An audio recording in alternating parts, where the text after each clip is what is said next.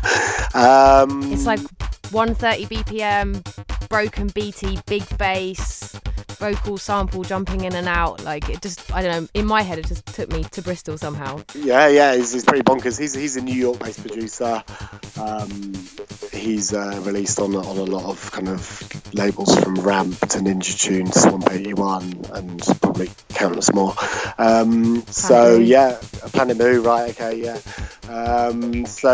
He was, again, he's somebody who obviously I was aware of his work, and eventually our paths crossed, and the EP came naturally out of that. And it's, another, like, I really love the diversity of the Unknown to the Unknown tracks. Yeah. That you're just, like you said, putting stuff out that you really like. So would you play this in a DJ set yourself?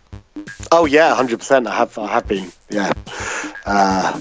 I mean, records like that are great. I think records like that need to be played because they're good. What point in the set would you bring that record in? I'd probably open my set with something like that. I think because it's a good opener. I've been opening my rinse shows with it recently. It's just a good record to kind of break the ice.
of Life. This is coming out on Haus Records. Yes, Cosmic Garden. This artist is from southern Italy and is also a label, is that right? Yeah, they're quite hard to get your head around.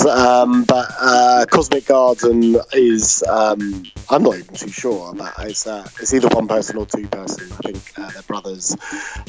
So I've got the Cosmic Garden EP is coming out on Haus Records, and it's just really good, kind of new age house. Really good kind of like what I call like listening house music, where it still is house music, but it's not banging dance floor material. It's got a real, sounded to me like sort of late 90s lead synth kind of catchy riff going through it. Yeah, I really like these guys who kind of they collect all the old vintage synths and they kind of recreate that sound from scratch. It's really, really, really inspiring. So again, with these guys, how did you come across this record? Well, I put a bunch of digital exclusives on my last compilation. So that was basically tracks that had been vinyl only available for digital for the first time. And one of the tracks from that was licensed from them. And then, they just got in touch with more music. And it was one of those things that it was music I couldn't really turn down, really. So, so it's exciting times. In regards to the artwork and the videos, do you consult with the artists, or are you like, yep, this is what we do? If you're coming out on the label, like, I want to do things quickly, bish bash bosh. So does that mean that also there's not much toing and froing? Sometimes the artists will say, sometimes the artists will even make the video themselves and send it over, or I'll say, shall we get a video for this? My mate does it, and then send him a link to his work, and they'll say, yeah, that's great, let's get that done. Obviously, nothing's put online without the artist's permission, so if a video came back they weren't happy with, and we wouldn't use it. Yeah. But that's, again, like I said, everyone working with the label kind of fully gets what we do, so they wouldn't be surprised by it would be very unusual if they weren't into something we created for the record.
regards to your output for 2019, I know you said that you're focusing on the labels. Are there any collabs or remixes, or is there anything that people can look forward to from you? Yeah, I I'm going to be dropping a digital-only EP, Turn the Box Up, that's what it's called. I forgot for a second. So that's coming with a couple of remixes, digital only, which I'm finalising at the moment. And then I have a track called See You in My Dreams, which features a remix from Lone, and that will be coming on, that'll be coming out probably in about May. And then I've got a vinyl only EP with myself and Marquis Hawks under the name Haus versus Hawks, or Hawks versus Haus, can't remember, and that will be coming out in the next couple of months as well. So yeah. So you're lying when you're saying you're just focusing on the label. You're actually doing quite a lot of production. yeah. Well, that music has already been made. You know, Okay. I made it last year, so it's just a case of me putting it out. So yeah. Like, what I really liked about the way that you kind of set everything up was like, this is about the music, this is about the passion for the music, and it sort of sounds a little bit to me like you're going, yeah, I'm focusing on the labels, is also like a kind of creative brain trick where you're like, I'm not going to put pressure on myself to make music, I'm going to focus on the labels, and then if it happens, it happens. Exactly, totally. You know, I'm in a fortunate position where the labels are known for their sound, so there's no pressure on me to kind of have to release music or anything like this. So yeah, everything I do is for the love. Yes. Oh, that's beautiful. Thank you so much for your time today. No problem. These new records have been amazing, and they're all going to be featured as exclusives on Beatport's site. And yeah, we're wishing you a beautiful 2019. Great, thank you very much. Cheers. Cheers.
You've been listening to a chat with DJ Haus.